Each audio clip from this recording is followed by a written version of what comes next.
Olá, esse é o canal onde falamos de crimes e histórias reais. Hoje vamos falar sobre o manicômio de Barbacena, local onde ocorreu o maior descaso com a saúde mental no Brasil. No dia 12 de outubro de 1903, em Barbacena, Minas Gerais, se erguia um centro psiquiátrico de referência, o Hospital Colônia, que mais tarde seria conhecido como Holocausto Brasileiro, sendo responsável pela morte de mais de 60 mil pessoas. Falar sobre o triste episódio de Barbacena serve como alerta sobre os tratamentos desumanos e as condições precárias a que pessoas com transtornos mentais foram submetidas. Também é importante para entendermos como era o passado no Brasil, numa época onde doenças mentais não eram compreendidas. Logo que foi inaugurado o Hospital de Barbacena, tinha como intuito o tratamento de casos de tuberculose. Mas depois de um tempo após falir, o espaço se tornou o primeiro hospital psiquiátrico de Minas. O manicômio era formado por 16 pavilhões independentes, tendo cada um deles a sua função específica.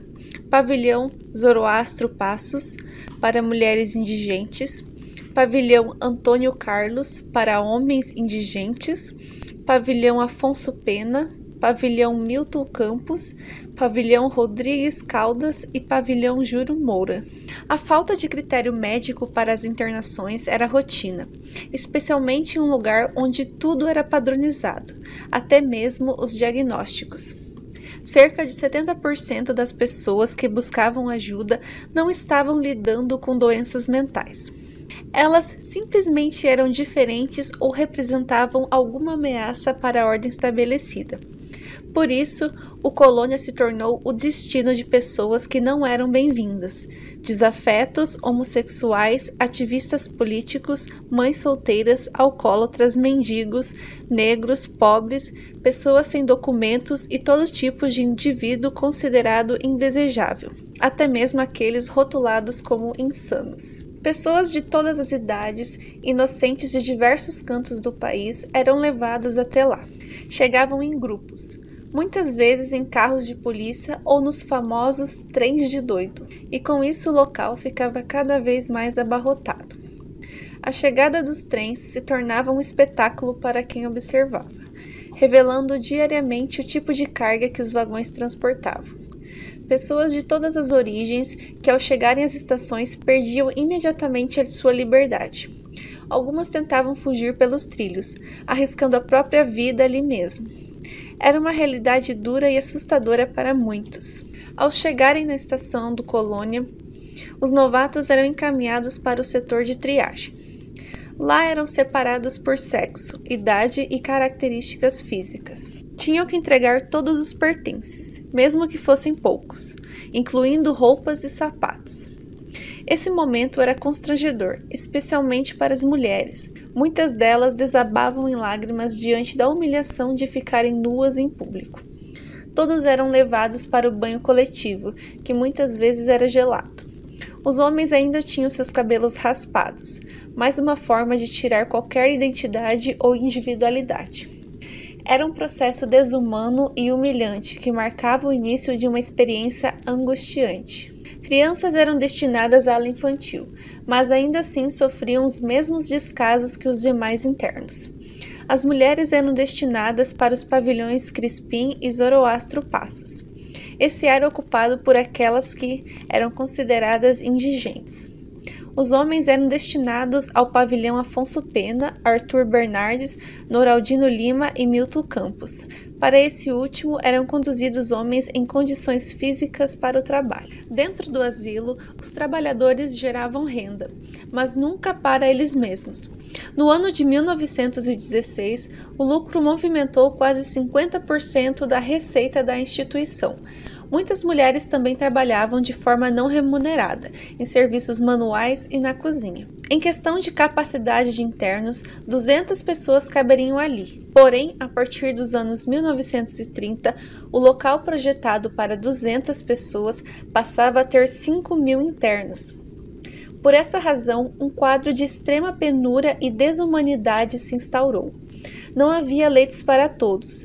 Por isso, uma alternativa foi proposta. As camas precisavam ser retiradas e, dando lugar a elas, enxertos de capim. Sob esses enxertos, muitos internos que já eram comumente deixados nus, morreram de frio nas noites da Serra da Mantiqueira. Além da precariedade dos leitos, uma série de violências era destinada aos pacientes do complexo hospitalar, como, por exemplo, a lobotomia, prática médica que consistia em desligar os lobos frontais direito e esquerdo e de todo o encéfalo, visando modificar comportamentos ou curar doenças mentais. Além disso, era praticado o eletrochoque, como tratamento terapêutico e como instrumento de contenção e intimidação. Os eletrochoques eram dados indiscriminadamente. Às vezes, a energia elétrica da cidade não era o suficiente para aguentar a carga. Faltava recursos materiais, financeiros e os alimentos tornavam-se cada vez mais escassos, fracionados e com má potencialidade nutricional. Um esgoto a céu aberto era localizado em um dos pátios, onde internos bebiam água. Morria-se de sede, fome, frio, doenças, mas principalmente de abandono. No cemitério da Paz, construído ao lado do Colônia, eram feitas covas rasas, que enterravam os inúmeros inocentes vítimas do descaso e da crueldade. Porém, muitos não foram enterrados. Alguns dos corpos desfalecidos dos pacientes que revelavam os crimes hediondos cometidos pela instituição eram dissolvidos em ácido, outros vendidos pela universidade. E como dali nada se perdia, exceto a vida, o comércio de corpos tornou-se uma prática constante, sem que nenhuma família sequer autorizasse. A partir de 1960, a disponibilidade de cadáveres acabou alimentando uma macabra indústria de venda de corpos. Além das milhares de mortes, alguns nascimentos foram registrados. Pelo menos 30 crianças nasceram ali, e mesmo sem o consentimento das mães biológicas, os bebês foram doados logo após o nascimento. No final da década de 1970, Ronaldo, então chefe de serviço psiquiátrico da Fundação Hospitalar do Estado de Minas Gerais, denunciou o Hospital Colônia, no 3º Congresso Mineiro de Psiquiatria. Em razão do ato, o psiquiatra foi demitido. Mas, somente em 1979, as denúncias contra as insalubres condições de higiene, superlotação e tratamento inadequado do Colônia foram postas em vigor. Foi através de Franco Basaglia, médico italiano, que dedicou a sua vida à luta contra a violência institucional, pioneiro na luta antimanicomial, que o olhar público se voltou para Barbacena. No ano de 1980, a Fundação Hospitalar do Estado de Minas Gerais aprovou a reestruturação da assistência psiquiátrica do Estado, e o Hospital Colônia passou a ser Centro Hospitalar Psiquiátrico de Barbacena. Com isso, transformações foram feitas, como alteração na aceitação de pacientes, a adoção do módulo experimental do tratamento específico para casos graves e transferência de alguns pacientes para casas terapêuticas. Em 1996, dentro de um dos pavilhões foi inaugurado o Museu da Loucura. Ainda hoje, o centro psiquiátrico se encontra em funcionamento, porém de maneira diferente, atendendo casos crônicos e atuando como hospital de reabilitação, clínica médica e emergência para a população de Barbacena. O manicômio de Barbacena, no coração de Minas Gerais, deixou marcas profundas na sociedade local e na percepção sobre saúde mental. Imagine viver em uma cidade onde uma enorme instituição psiquiátrica se ergue isolada, onde pessoas com doenças mentais eram internadas. Isso gerou estigmas e medos. O hospital por décadas funcionou quase escondido, alimentando um silêncio sobre as condições desumanas lá dentro. Isso criou um véu de ignorância sobre as questões de saúde mental, afastando as pessoas e reforçando preconceitos. A descoberta do que ocorria nas instalações do manicômio abalou a confiança nas instituições de saúde e questionou a ética daqueles responsáveis por supervisionar o local. Mas essa revelação serviu de ponto de partida para mudanças.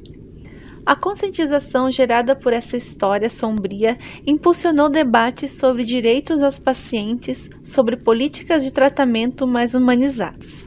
A conscientização gerada por essa história sombria impulsionou debates sobre direitos dos pacientes, sobre políticas de tratamento mais humanizados. Essa história sombria nos ensinou lições importantes sobre respeito, dignidade e cuidado para com aqueles que enfrentam desafios de saúde mental, deixando um legado que ainda molda nosso entendimento e práticas atuais.